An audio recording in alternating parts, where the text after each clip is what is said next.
जय हिंद दोस्तों आज हम बात करते हैं, आपको बताते हैं एक नया चीज़ और इससे आप जान जाएंगे कि हाँ ये डीएनए ही एक आनुवंशिक पदार्थ है। दोस्तों आज से बहुत साल पहले, बहुत पुराने साल पहले से ये बातें चली आ रही थी कि भाई डीएनए आनुवंशिक पदार्थ डीएनए है कि आनुवंशिक पदार्थ आरएनए है कि आनुवंशिक पदार्थ प्रोटीन है। दोस्तों ये सारी बात को लेकर बहुत सारे वैज्ञानिक लोग, ठीक है, पीछे फ्रेडरिक ग्रिफिथ के बारे में मैंने आपको बताया, वो भी एक्सपेरिमेंट किए थे। और उसके बाद में 3 वैज्ञानिक थे, एक थे एबेरी थे, उसके मैक्लियोड थे और मैकार्टी थे। ये 3 वैज्ञानिकों ने भी काम किया लेकिन सब असफल रहे दोस्तों। लेकिन दोस्तों आज इस टॉपिक से आप समझ जाएंगे कि डीएनए ही एक आनुवंशिक पदार्थ है। इसके बारे में दोस्तों आप समझ जाएंगे, ध्यान से समझिएगा दोस्तों कुछ प्रॉब्लम कभी कभी हो जाती है जो कि वीडियो नहीं बन पाता है, आपके बीच में नहीं आ पाता है, लेकिन वीडियो सारे, मैं अब वादा किया हूं आपसे कि 11th 12th के सारे बायोलॉजी पूरे यूट्यूब पे अवेलेबल मैं कर दूंगा दोस्तों, अच्छे तरीके से कर दूंगा, अच्छे टॉपिक के साथ, अच्छे हेडिंग बाय हेडिंग में बात करके उसे मैं ख़त्म कर दूंगा। यानी यूपी बोर्ड वालों कभी वो हेडिंग ढूंढने की आवश्यकता नहीं पड़ेगी। ध्यान दीजिए दोस्तों, आज मैं आपको यहाँ लेके चलता हूँ कि डीएनए ही एक आनुवंशिक पदार्थ है, अर्थात आनुवंशिक पदार्थ डीएनए है। दोस्तों चैप्टर नंबर 6 है, वंशागत के आणविक आधार, क्लास 12th की बायोलॉजी है दोस्तों, ध्यान दीजिएगा। अब यहाँ हम बात करते हैं आनुवंशिक पदार्थ डीएनए है, आखिर कैसे खोज किया। ध्यान दीजिएगा दोस्तों, 2 वैज्ञानिक यहाँ थे, अल्फ्रेड हर्शे और मार्था चेस। यानी कह सकते हो कि 1952 में हर्शे और मार्था चेस ने सिद्ध कर दिखाया कि डीएनए ही एक आनुवंशिक पदार्थ है। डीएनए ही एक आनुवंशिक पदार्थ है जो डीएनए केंद्रक में पाया जाता है। ध्यान समझिएगा मेरी बात को। यानी सन 1952 ईस्वी में हर्शे और चेस ने सिद्ध करके दिखा दिया कि डीएनए ही एक आनुवंशिक पदार्थ है और ये सबसे ही एक पीढ़ी से दूसरी पीढ़ी में ये ट्रांसफर होता है और एक पीढ़ी दूसरी पीढ़ी में लक्षण को, गुण को ये अगले इंसान में, अगले पीढ़ी में लेके जाता है। ये बात जो है हर्शे चेस ने सिद्ध कर दिखाया कि डीएनए ही एक आनुवंशिक पदार्थ है। यानी जो प्रोटीन की बातें आ रही थी, आरएनए की बातें आ रही थी, उसको सब खत्म हो गया दोस्तों। ध्यान दीजिएगा दोस्तों, ये प्रयोग है, प्रयोग के द्वारा उन्होंने सिद्ध कर दिखाया कि डीएनए ही एक आनुवंशिक पदार्थ है। दोस्तों यहाँ पे है, एक है यहाँ जीवाणु भोजी वायरस है दोस्तों। ध्यान दीजिएगा, अच्छे समझिएगा आप कि यहाँ पे आपके सामने जो दिख रहा है ये T4 फेस वायरस है, जिसे हम जीवाणु भोजी बोलते हैं। दोस्तों ध्यान दीजिएगा कि ये अच्छे समझिएगा, तभी आपको समझ में आएगा। बहुत ही ध्यानपूर्वक समझिएगा, बिल्कुल ही अपने ब्रेन को कहीं और मत लगाइएगा दोस्तों, ध्यान समझिएगा। बहुत ही आज की जो टॉपिक है आपकी बहुत ही लाजवाब, बहुत ही इंपॉर्टेंट होने जा रही है दोस्तों। तो ध्यान दीजिएगा कि ये जो आप देख रहे हैं ये विषाणु है, एक वायरस है, इसका नाम है T2 फेस।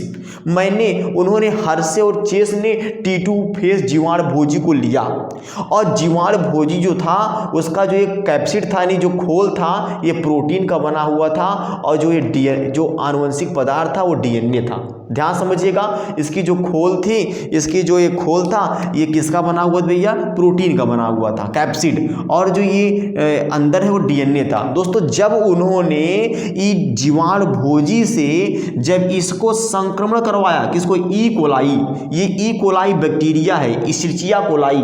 तो जब इन्होंने इस जीवाणु भोजी को ई कोलाई बैक्टीरिया से संक्रमण कराया, तो ध्यान देना दोस्तों, तो जब संक्रमण कराया तो संक्रमण कराने के बाद में ये जो वायरस है ये इसके बॉडी से चिपक जाता है दोस्तों। ध्यान समझिएगा कि जो ये बैक्टीरिया है, बैक्टीरिया के बॉडी पर आकर ये विषाणु यानी जीवाणु भोजी T2 फेस आके चिपक जाता है दोस्तों। ध्यान दीजिएगा, जब आके चिपकता है तो इसके अंदर का जो डीएनए होता है ये बैक्टीरिया में यानी ई कोलाई में प्रवेश कर जाता है। जब ई कोलाई में प्रवेश कर जाएगा तो ये जो प्रोटीन का बना खोल इसके ऊपर चिपका रहेगा भैया, ये अंदर नहीं जाएगा। ठीक है, ये अंदर नहीं जाएगा, सिर्फ इसका आनुवंशिक पदार्थ यानी डीएनए इसके अंदर क्रॉस कर जाएगा।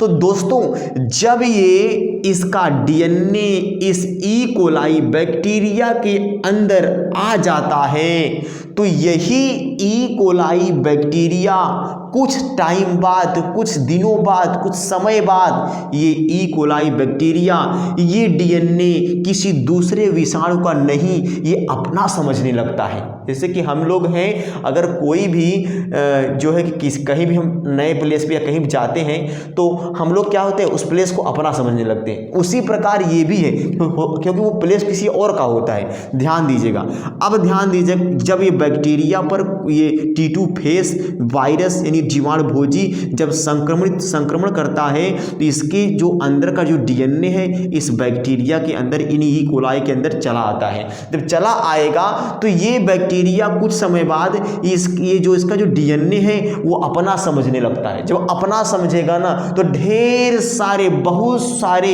ई कोलाई का निर्माण करेगा।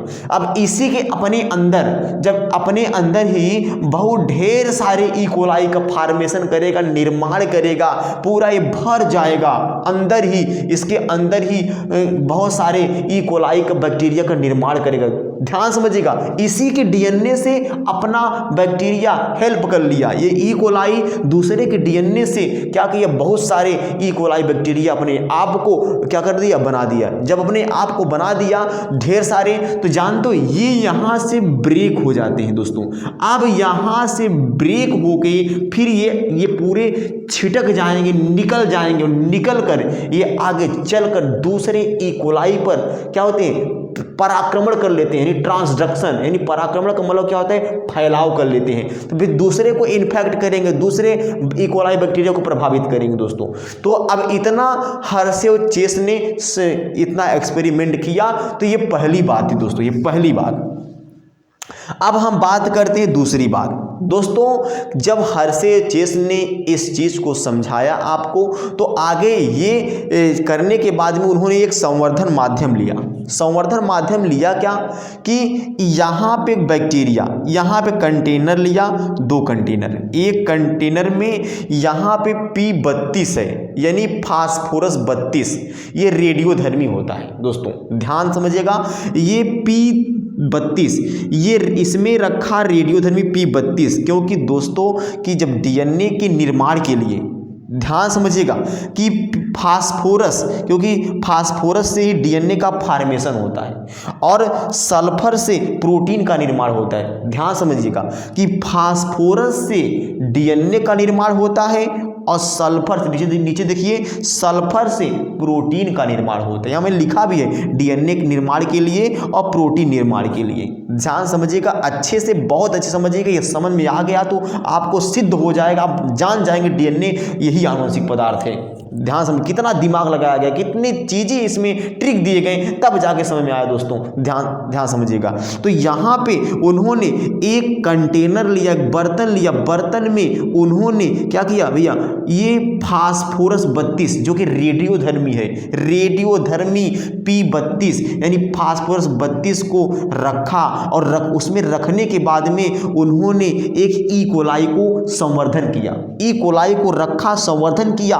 तो जब उन्होंने ई कोलाई को रखा, ध्यान समझिएगा, ई कोलाई को रखा तो इसके ऊपर जो वायरस है, इसका जो कैप्सिड है, ध्यान समझिएगा, जब ये कैप्सिड होता है यानी जो इसके ऊपर जो प्रोटीन का बना हुआ है और अंदर डीएनए है, तो जब निर्माण करता है तो ये जान देखो सामान्य प्रोटीन, क्योंकि जो इसके ऊपर जो खोल होती है ये सामान्य प्रोटीन होती है और जो डीएनए होता है वो कितना होता है, P32 होता है। क्योंकि दोस्तों ध्यान समझिएगा, क्योंकि फास्फोरस जो है वो रेडियोधर्मी है, फास्फोरस से डीएनए का निर्माण करता है। तो जब डीएनए इसके अंदर प्रवेश करेगा, जब डीएनए इसके अंदर प्रवेश करेगा तो डीएनए को बनाएगा और न कि इस वायरस को, प्रोटीन को बनाएगा। बात समझ में आया? तो इन्होंने देखा कि जो संवर्धन माध्यम इन्होंने P32 रखा था जो डीएनए का निर्माण करता है, तो डीएनए का ही निर्माण करेगा। तो यहाँ जब डीएनए का निर्माण बनाता है, डीएनए को पोषण देता है, डीएनए को एनर्जी देता है, यानी डीएनए अच्छे से उसकी जिंदगी लाइफ स्टाइल, डीएनए की लाइफ स्टाइल चलाने के लिए फास्फोरस मिल गया है, तो डीएनए मरेगा नहीं, जिंदा रहेगा। तो डीएनए P32, तो मैं कहूँगा डीएनए P32 रेडियोधर्मी फास्फोरस यहाँ पे प्राप्त हुआ और सामान्य प्रोटीन जो कि यहाँ पे हमको मिला। फिर यहाँ दूसरा उन्होंने क्या किया कि फिर वही चीज़ किया जैसे यहाँ किया वैसे उन्होंने फिर किया। तो जब इन्होंने यहाँ सल्फर 35 है, सल्फर 35 है जो कि सल्फर एक रेडियोधर्मी है जो कि इससे प्रोटीन का निर्माण होता है। दोस्तों ध्यान समझिएगा कि वो ही डीएनए इसके अंदर आएगा, लेकिन डीएनए तो सामान्य रहेगा लेकिन प्रोटीन क्या हो जाएगा, P35 हो जाएगा, यानी यहाँ जो प्रोटीन है वो रेडियोधर्मी हो जाएगा। तो जब इन्होंने ये बातें देखी तो आगे ये तीसरे बात क्या बतलाते हैं कि अब यहाँ से ये निकाला गया ये और ये, मतलब कि ये जो डीएनए था ये क्या था भैया, रेडियोधर्मी डीएनए 32 यानी फास्फोरस, जो कि इससे रेडियोधर्मी डीएनए को बनाया। डीएनए कौन बनाया भैया, 32P यानी फास्फोरस 32 ने रेडियोधर्मी डीएनए को बनाया। ध्यान दीजिएगा। अब प्रोटीन तो सामान्य रहती है, प्रोटीन तो बनाया नहीं क्योंकि फास्फोरस डीएनए को बनाएगा और जो सल्फर है वो प्रोटीन का फॉर्मेशन करेगा। तो प्रोटीन 35S यानी अब यहाँ पे ये सामान्य प्रोटीन जो है सामान्य है और रेडियोधर्मी डीएनए 32P है, ये रेडियोधर्मी है। ये फास्फोरस ने डीएनए को बनाया और सल्फर ने प्रोटीन को बनाया, यानी सल्फर तो क्या है, रेडियोधर्मी है, इसलिए रेडियोधर्मी प्रोटीन कहा गया। और यहाँ पे सामान्य डीएनए बोला गया। सामान्य डीएनए हुआ क्या कि जब इन्होंने रेडियोधर्मी डीएनए और सामान्य प्रोटीन वाले से क्या किया, ध्यान दीजिएगा यहाँ पे, तब जब इन्होंने ई कोलाई बैक्टीरिया पर इन्होंने संक्रमण कराया तो यहाँ का जो डीएनए होता है इसका रेडियोधर्मी डीएनए यानी 32P रेडियोधर्मी इस बैक्टीरिया के अंदर चला आता है, संक्रमण कर देता है, ठीक है। और फिर रेडियोधर्मी प्रोटीन यानी रेडियोधर्मी तो यहाँ रह जाएगा, जो सामान्य डीएनए है यहाँ पे आएगा। तो ध्यान दीजिएगा फिर आगे होता क्या है, इन्होंने एक बर्तन लिया और बर्तन को क्या किया, ध्यान दीजिएगा, बर्तन लिया और बर्तन में इन्होंने इस चीज को यानी इन्होंने 500 से 700 बार घुमाने पर नीचे मोटी परत बन जाती है। मतलब इन्होंने एक संवर्धन माध्यम में क्या किया, इसी को डाल दिया इसमें, और जब डाल गया ना तो उसको 500 से 70 बार हिलाते हैं। तो हिलाने पर घुमाने पर क्या होता है, अब यहाँ पे एक मोटा गाढ़ा यानी वजनदार घोल यहाँ इकट्ठा होता है और ऊपर जो वजनदार होता है उसे हम बोलते हैं पायलट, और जो ऊपर हल्का होता है उसे बोलते हैं सुपरनेटमेंट, ठीक है। इसको क्या बोलते हैं, सुपरनेटेंट वो कहते हैं इसको हम पायलट कहते हैं। तो दोस्तों क्या होता है, ध्यान दीजिएगा। तो अब इसका जो सामान्य प्रोटीन वाला था ये तो ऊपर रह जाएगा और जो डीएनए था वो मतलब कि कहने मतलब जो ये डीएनए था, अब देखिए इसका और इसका ये तो ऊपर अलग हो गया, हल्का होता है तो प्रोटीन का बना होता है, ऊपर हो गया सामान्य प्रोटीन है। अब ये क्या है, फास्फोरस यानी रेडियोधर्मी डीएनए है, यहाँ पे आ गया। तो दोस्तों अब देखिए वही क्रिया इसमें भी कराते हैं कि हल्का होने ऊपर हो जाता है, भारी होने नीचे, लेकिन यहाँ पे क्या होता है, यहाँ पे प्रोटीन जो होता है रेडियोधर्मी होता है और डीएनए का यहाँ पे फॉर्मेशन होता है, यानी डीएनए वहाँ जाके चला जाता है। तो यहाँ सामान्य डीएनए इसके अंदर गया। तो दोस्तों इससे पता आपको ये चलता है कि डीएनए क्या होता है, एक वायरस से बैक्टीरिया में प्रवेश कर गया। एक जो डीएनए था वायरस से होकर किसी बैक्टीरिया में प्रवेश कर गया। तो वो क्या है, वो उन्होंने अपनी आबादी को हमेशा फैलाया, किसने, वायरस के द्वारा डीएनए में को इन्फेक्ट किया गया, डीएनए जो है प्रभावित हो गया और उससे क्या हुआ कि पूरे पूरे इकोलाई प्रभावित हो गया, उसे ब्रेक होने पर ढेर सारे फिर इकोलाई को संक्रमित कर देता है दोस्तों।